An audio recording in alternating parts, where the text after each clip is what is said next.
começar com uma pergunta para os dois sobre essas pesquisas de opinião recentes mostrando que o interesse do brasileiro pelo futebol vem caindo. No primeiro jogo, pelo menos onde eu moro, não tinha bandeira na janela dos prédios, nada, quer dizer, estava bem morno mesmo o clima. Assim. Como é que vocês estão vendo isso e qual a razão da diminuição desse interesse? Né? Hoje as pessoas estão olhando com uma certa desconfiança. E o futebol está passando por isso. Normalmente, o embandeiramento das ruas, a festa, o agrupamento das pessoas nas comunidades, nas praças, começa 100 dias antes da Copa. Nós estamos aí já com a Copa em curso e você não vê isso. Agora, eu acho que o futebol é maior do que qualquer apropriação que instituição A ou B faça dele. E se o futebol brasileiro, nas próximas partidas, e eu acho que pode acontecer isso, porque o time é bom e é bem dirigido, o futebol, a seleção jogar um futebol à la Brasil, como eles sabem, com toque de bola, com infiltração, com drible, a população vai abraçar a seleção brasileira. E o que estava submerso vai aparecer. É como se o inconsciente coletivo dissesse o seguinte, entre aspas, o que está em volta do futebol não me interessa, mas se o futebol em si, entre aspas, mostrar o que pode, o que é e o que deve ser, eu vou abraçá-lo. Eu acho que isso pode acontecer. Eu observo o seguinte, o que o professor colocou é de extrema pertinência em função desse momento em que o país atravessa, né?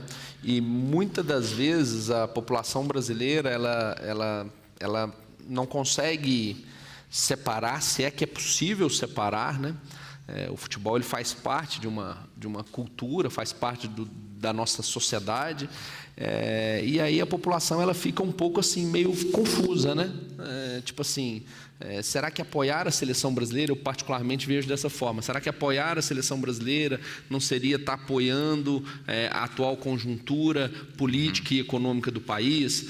Por um outro lado, existem pessoas que utilizam desse tipo de contexto também, grupos, né, para teoricamente valorizarem quanto pior, melhor. Então, assim, eu não tenho uma opinião muito formada. Eu só penso que o brasileiro ele precisa de ter orgulho das coisas que ele faz bem. Isso é na música, isso é no esporte, isso é nas artes, isso é na ciência. Nós precisamos de nos orgulhar das coisas que nós fazemos bem.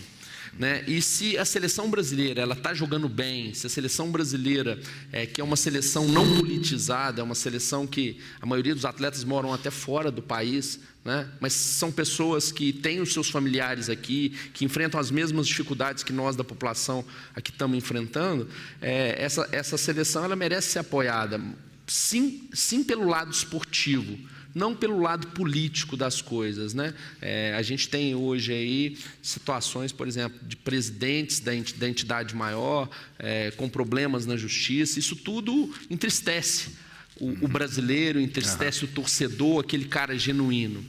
E vejo também uma mudança em relação à forma como as pessoas, porque o futebol é entretenimento, né? As formas de entretenimento elas mudaram também. Então, existem hoje segmentos da sociedade que não se atraem muito pelo futebol, ou seja, eles têm outras oportunidades de lazer, outras oportunidades para praticar outras modalidades esportivas ou para praticar outros jogos. Então, eu também vejo um pouco por esse lado, né? O futebol ele sempre dominou muito, vamos chamar assim, a possibilidade de lazer. Hoje não. Né? Isso está bem ampliado e acaba que esse bolo ele fica melhor repartido. A minha leitura é mais nesse sentido. Certo. Uma das perguntas que chegou aqui é justamente sobre o que você mencionou, né? Primeiro, o fato do futebol ser uma coisa que a gente tem ou deve se orgulhar, porque a gente faz bem, né? Somos o futebol mais vitorioso da história do esporte. Mas hoje não temos, né, a dominância que a gente já teve no passado. E tem esse fenômeno também muitos jogadores da seleção atual, por exemplo, são desconhecidos de grande parte da população, porque saíram muito cedo do Brasil e tal. Essas coisas estão conectadas? Como é que você vê a situação, a qualidade do futebol brasileiro atualmente, comparado aos outros países, né? E como é que essa saída dos jogadores se encaixa dentro desse cenário, né? Tá, vamos lá. Eu vou tentar explicar isso pela perspectiva do processo capitalista. Não tem como eu explicar isso de outra forma. É o seguinte, nós ainda fabricamos os melhores atletas, ou nós ainda produzimos os melhores atletas para o futebol mundial. Tanto é que eu brinco o seguinte, a França produz um camisa 10 a cada 10 anos, a Argentina produz um camisa 10 a cada 10 anos. Nós temos condição de teoricamente, a cada ciclo de Copa do Mundo, temos um atleta em evidência. Está aí o Gabriel Jesus, que não estava na última Copa e está presente nesse processo. Não é uma defesa ufanista da seleção brasileira, mas é uma defesa baseada em números, né? Nós temos um goleiro que joga numa das principais ligas, nós temos um lateral esquerdo que joga num dos principais clubes do mundo. Então, assim, eu não vejo essa catástrofe que as pessoas dizem a respeito do futebol brasileiro. Eu percebo o brasileiro muitas vezes assim meio bipolar, sabe? 8 ou 80. E eu acredito que a gente precisa ter um equilíbrio. É claro que perdemos uma Copa do Mundo recentemente aqui para a Alemanha de 7-1. É um resultado que fica uma marca mundial a longo prazo, mas que as coisas elas não podem ser desenhadas assim. É um futebol vitorioso ao longo da sua história. Pode não estar sendo vitorioso num determinado corte da história. É importante a gente ter um equilíbrio para refletir sobre essas questões, né? A formação dos profissionais no Brasil tem melhorado, principalmente após o 7-1. A melhoria da gestão dentro das próprias federações dos clubes. Ainda não é ideal? Não. Mas não é ideal como vários outros setores da sociedade. Na educação, na saúde. Então a gente também não pode querer que o futebol seja o exemplo de país se nós não temos isso em outras camadas da população ou em outros setores dessa sociedade. É preciso que a gente faça uma reflexão assim, ponderada sobre o processo. E os atletas brasileiros, eu particularmente, essa safra que está lá fora, grande parte deles eu tive o prazer de conviver, ou jogando, alguns sendo meus atletas, outros competindo contra.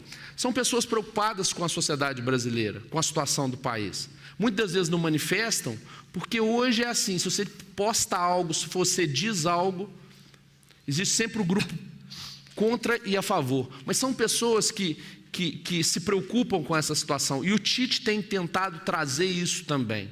O resgate dos valores humanos, dos valores morais, de algumas perspectivas que fazem parte do que nós, enquanto brasileiros, gostamos.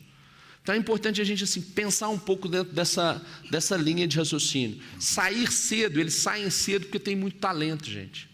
E vão terminar sua formação lá fora. Grande parte deles retorna, por que retorna? Porque gosta do Brasil, porque poderiam viver lá para o resto da vida. Então assim, saem cedo por uma oportunidade econômica, saem cedo para construir um legado fora do país, não é? Mas raramente você vê um jogador de seleção brasileira recusar uma convocação. Isso mostra um sentimento de país. Qual jogador nos últimos 10 anos você viu recusar uma convocação de seleção brasileira? Falei assim, não quero ir, obrigado. Estou resolvido financeiramente, não tenho interesse em vestir a camisa da amarelinha. Isso é para a gente refletir e ponderar de uma forma mais equilibrada essas questões, sabe? Mas uma pergunta aqui sobre mais ponto de vista do torcedor, né? Sobre, eles chamam aqui de arenização do futebol, mas relacionado ao aumento dos preços dos ingressos, né? Acho que depois da Copa aqui no Brasil, você teve os novos estádios, que foram obras muito caras, e a compra de ingresso agora é quase 100% pela internet, você tem que ser sócio, quer dizer, houve uma certa elitização, né, do acesso aos estádios de futebol. Como é que você vê isso acontecendo e se é algo negativo, não sei. Sim, é uma boa pergunta e nos remete a uma discussão profunda sobre várias coisas. Por exemplo, o escritor e jornalista José Lins do Rego, que é considerado o primeiro grande nome da literatura brasileira a falar de futebol de uma forma reflexiva e mais aprofundada, escreveu o primeiro grande romance totalmente tematizado no futebol brasileiro, que é o Água Mãe, de 1941. Ele tem uma frase que eu já escrevi coisas em cima dessa frase, que ele diz o seguinte: o conhecimento do Brasil passa pelo futebol. E através do futebol nós podemos fazer uma psicanálise da vida brasileira. Eu acho que o futebol é isso. Por isso que é mais do que um esporte. Quando você abre o futebol para observar, refletir, pensar, estudar, quem você encontra? É o Brasil, com seus dilemas, com suas contradições, com suas mazelas, com suas corrupções, politicagem, violência. Quem fracassou no Brasil foram as classes dominantes. Elas é que fracassaram e que fracassam ainda hoje, levando esse país com enorme potencial a ser chacota de tanta corrupção. Quem fracassou foi a elite política e a elite econômica, que estão geminadas nessas corrupções terríveis que a gente ouve todo dia e lê todo dia nos jornais. Nessa perspectiva é que eu respondo, tento refletir sobre essa questão, volto a dizer, muito boa. A ideia que se tinha no Brasil, e que ainda se tem muito, é que a violência no futebol brasileiro é produto das classes populares. É consequência de pobres, de negros, de gente da periferia, de analfabetos que vão para os estádios. Eu tenho estudado isso desde 1990. São quase 30 anos. E tenho procurado federações, confederação, políticos, diversos governos, nenhum governo, nenhum de qualquer partido se interessou em construir uma política nacional efetiva, consistente, sustentável, em bases científicas para o esporte nacional, que se renovasse e que ao mesmo tempo trabalhasse a questão da violência. Todos os estudos que eu coordeno e que vários outros colegas do Brasil, inclusive muitos aqui de São Paulo, fazem, provam que, infelizmente, a violência, como a violência social também no futebol, ela se generaliza por todas as classes sociais, por todas as classes de renda, de escolaridade, ela não é privativa de um segmento pauperizado pela enorme concentração de renda e péssima distribuição de riqueza que nós temos no Brasil, e não é de hoje. Então, as arenas tentaram elitizar o futebol a partir da Copa do Mundo, transformando, como se diz, os estádios em estúdios, aumentando o preço, dificultando a entrada, como se isso fosse controlar a violência. Isso apenas é um processo capitalista de excessiva mercantilização do esporte, que afasta aqueles segmentos que historicamente construíram o futebol enquanto arte popular, que construíram as torcidas enquanto alegoria, enquanto 12º jogador. E sempre que levamos as pesquisas para mostrar que a violência não é do futebol, mas é no futebol, que precisa, portanto, de uma política nacional que neutralize as violências sociais que alcançam o futebol e de todas as classes, repito, de renda, de escolaridade, em todas as classes sociais, as autoridades ouvem, acham muito bom o projeto e aquilo vai para a gaveta. E aí o imediatismo de aumentar preços, de controlar a entrada nos ingressos, é uma canetada que vem se repetindo como se uma medida efetiva fosse. E ficamos enxugando o gelo, e desde 2009, especialmente a partir de 2012, somos os campeões mundiais de mortes de torcedores, de gangues infiltradas nas torcidas organizadas, mortes comprovadas pelo inquérito policial. E pior, sem que nenhuma política pública esteja sendo implementada, sequer pensada, apesar dos gritos das pesquisas e das reclamações de todos aqueles que amam o futebol, que estudam, pesquisam e oferecem os resultados dos seus trabalhos para as autoridades. Perfeito.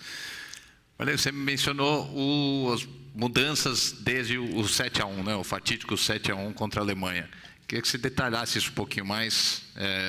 Como é que o futebol brasileiro mudou, está mudando desde aquele resultado? Quando você faz parte da história, muitas das vezes você não percebe essas mudanças de uma forma assim tão sensível quando você, teoricamente, está lendo sobre a história ou você está caminhando nessa direção. Eu penso que poderia ter sido feito mais coisas para a modernização do futebol brasileiro. Uma delas, por exemplo, seria implantar a questão da lei da responsabilidade fiscal e econômica em cima dos presidentes de clube. Porque eu brinco assim, né? Ninguém quer ser presidente de uma santa casa de misericórdia, mas vários se candidatam a presidentes de clubes de futebol. Deve ter um motivo, né? Porque ambos, teoricamente, são cargos estatutários que não podem ser remunerados, porque desse interesse com uma causa tão menos nobre do que a saúde. Eu percebo que assim, as mudanças que aconteceram, elas têm alguns aspectos ligados à infraestrutura do país, e aí também eu corroboro um pouco com o que o professor Maurício colocou, né?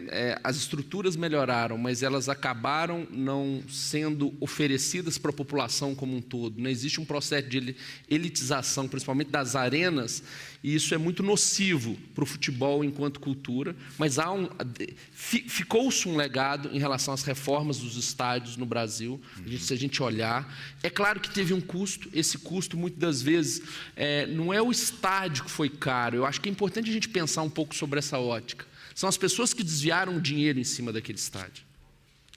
O problema não é o estádio reformado. O problema é o roubo que se teve na reforma do estádio. A gente precisa separar essas coisas. É a corrupção, né? É a corrupção, não é o estádio. Percebo algumas mudanças, principalmente assim, na melhoria da formação dos profissionais que trabalham com futebol. O Brasil ficava deitado em berço esplêndido, somos os melhores, não precisamos de estudar, não precisamos de trazer a ciência para dentro do futebol.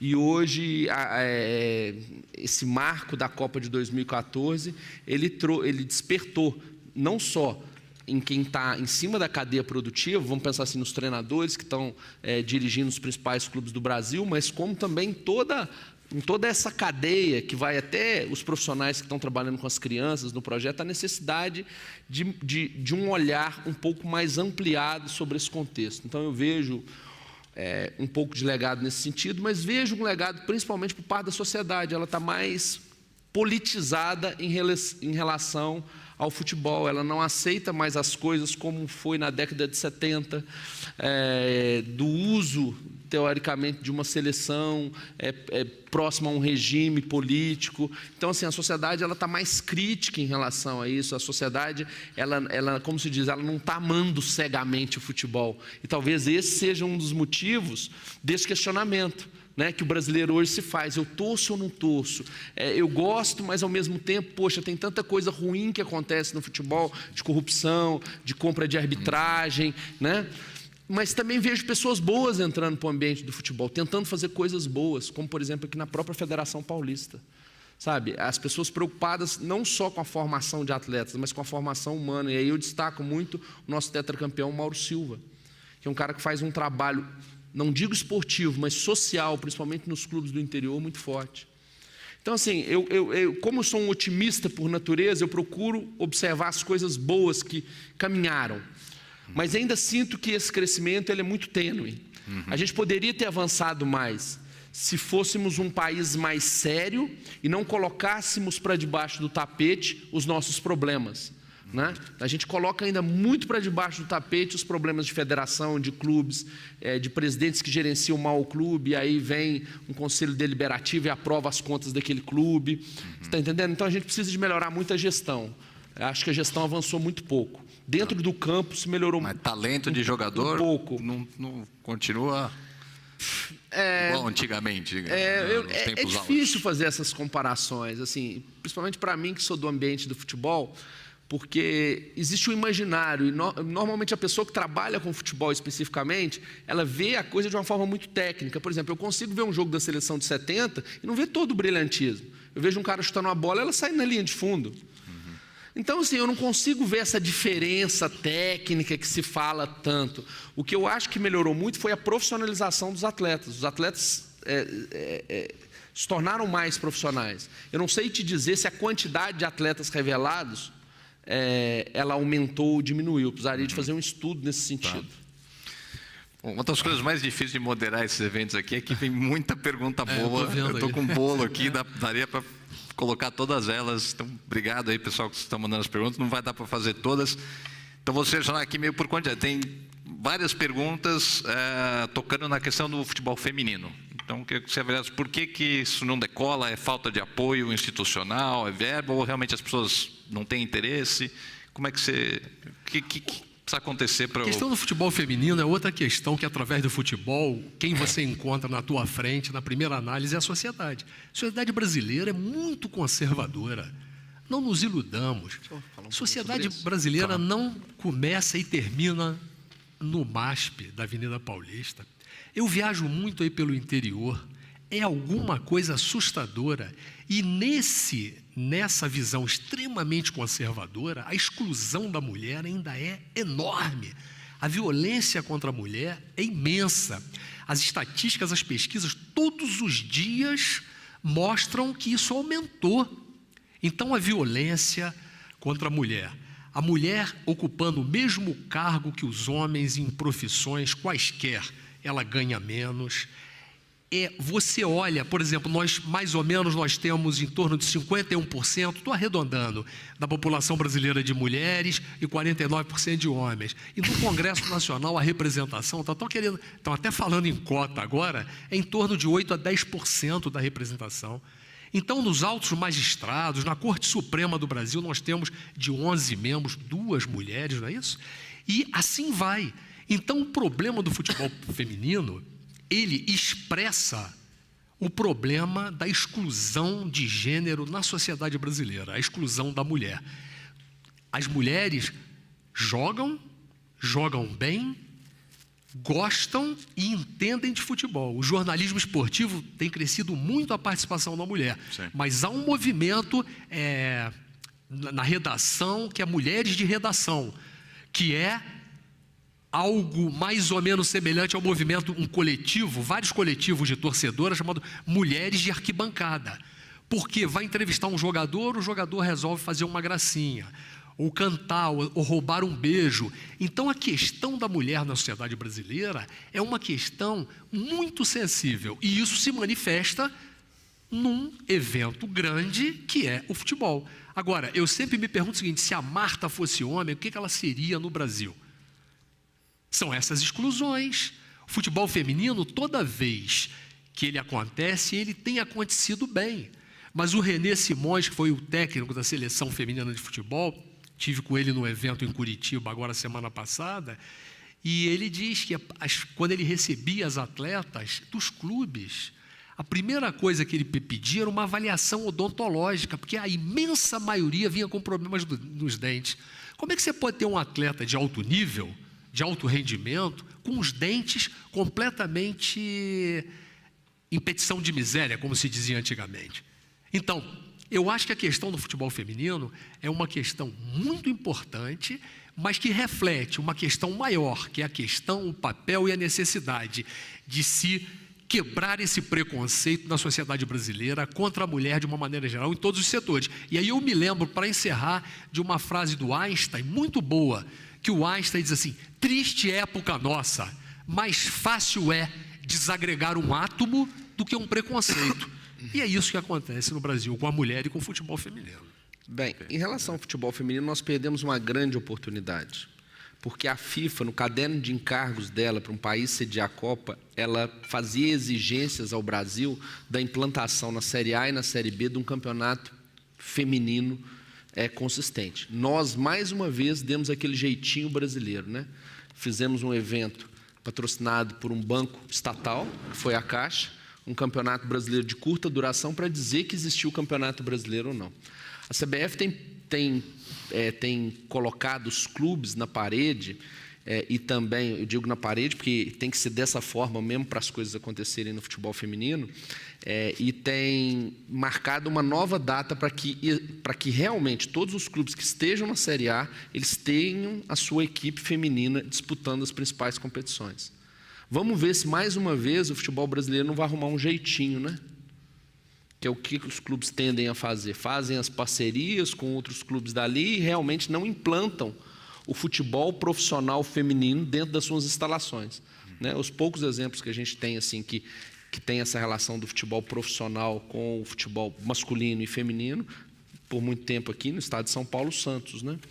Então, assim, a gente vai ter esse novo deadline para a implantação de um campeonato brasileiro nos moldes do Campeonato Brasileiro masculino. Ou seja, um calendário competitivo para a mulher. O Campeonato Brasileiro Feminino ele não pode durar 2 meses, 1 mês e meio. Né? E um outro problema que a gente enfrenta, tentando ser bem rápido para dar mais oportunidades para perguntas, é assim: a mulher no Brasil ela pratica pouco esporte. Nós precisamos de incentivar as crianças do sexo feminino a praticarem mais esporte. Não? Então, assim, é preciso uma mudança de cultura nesse sentido, em todo o processo da cadeia esportiva. Então, a gente refletiu um pouco sobre isso também nesse contexto. E depois vem questões de ordem econômica, né? A mídia, a grande mídia no geral, ela tem que em algum momento abraçar esse tipo de competição. Né? A gente não pode, tá bom, tem um campeonato brasileiro feminino, mas está sendo transmitido onde? Né? Então, nós precisamos, é por isso que a gente fala de política pública, o professor está muito correto nisso. Isso tem que ser uma política pública de governo, que é o que aconteceu na China. A China quer massificar o futebol, o que ela fez? Colocou em todas as escolas a disciplina futebol obrigatória. Estados Unidos também, Cuba também. Então, sabe, são ações governamentais, elas não podem partir somente da iniciativa privada. É uma comunhão de intenção entre a iniciativa privada e o poder público. Né? Sem essa união, a gente não consegue avançar para o crescimento do futebol feminino no Brasil. Tá certo. Bom, nosso tempo já estourou, vou fazer uma última pergunta para as considerações finais. Pegando aí, estamos no início da Copa do Mundo. Se o Brasil ganhar ou perder, quais as consequências disso, do ponto de vista mais social e do ponto de vista do esporte? Olha, já que estamos aqui em família, eu vou confessar um negócio para vocês. Eu acho que o Brasil vai ganhar essa Copa. Se ganhar, vocês vão falar, bem que o Maurício falou. Vídeo, hein, professor? Tá gravado. E se não ganhar, vocês me dão uma moralzinha aqui. Sabe? Também estava no início, né?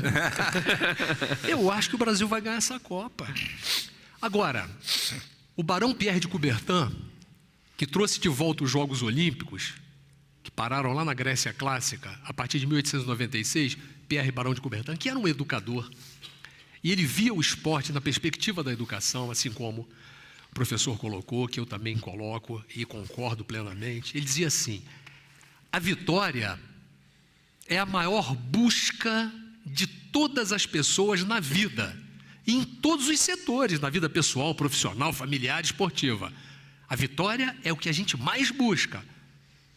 Agora, a conquista da vitória é apenas uma possibilidade. Então, é claro que o Brasil é uma possibilidade. Mas eu acho que a gente está muito bem treinado, tem uma equipe muito boa, o Tite é um excelente treinador.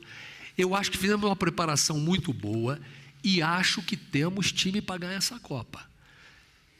Qual a consequência disso?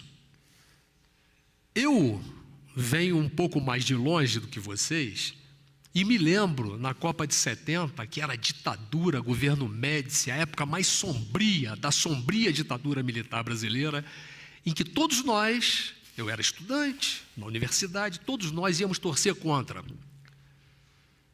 Porque o governo ia usar, o governo já estava usando politicamente aquela seleção. No entanto, quando a bola rolou, Tostão, Jairzinho, Clodoaldo, Carlos Alberto, Pelé, olha, até os presos políticos que estavam nas masmorras da ditadura, sofrendo a tortura, tem vários relatos do Gabeira, do Sérgio Cabral, pai,